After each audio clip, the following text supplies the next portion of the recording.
මුස්ලිම් දඩබ්බර තරුණයෝ 15ක් විතර එක්කහුවලා මාත් එක්ක ඡායාරූප ගන්නවා මොකේද? කොල්ලෝ කියනවා මේ අපි අහන්නේ ඔයා කියනෙව්වා. පින්නතුනි මේකට ජාතියක් තියෙනවද? මේකට ආගමක් තියෙනවද?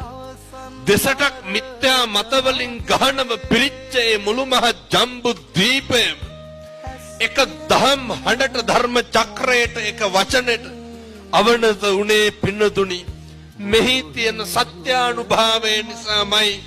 මතක තියාගන්න ධර්මයේ ගුණ කියන තැන කියනවා සන්දිට්ඨිකෝ. ධර්මයේ ගුණ පින්නත්නි සාන්දෘෂ්ටිකයි. අස්පනා පිට ප්‍රතිඵල එළවන සුළුයි. අකාලිකෝ අකාලිකයි. ඒ විතරක් නෙමෙයි මේකේ කෙලවර තමයි අර ඕපනයිකෝ නිවනට පමුණුවන සුළුයි. බුදුහාමුදුරෝ දේශනා කරන්න ඉදං මේ පුඤ්ඤ කම්මං ආසවක්ඛ්‍යා වහං හෝතු සබ්බ දුක්ඛා පමුජ්ජතු.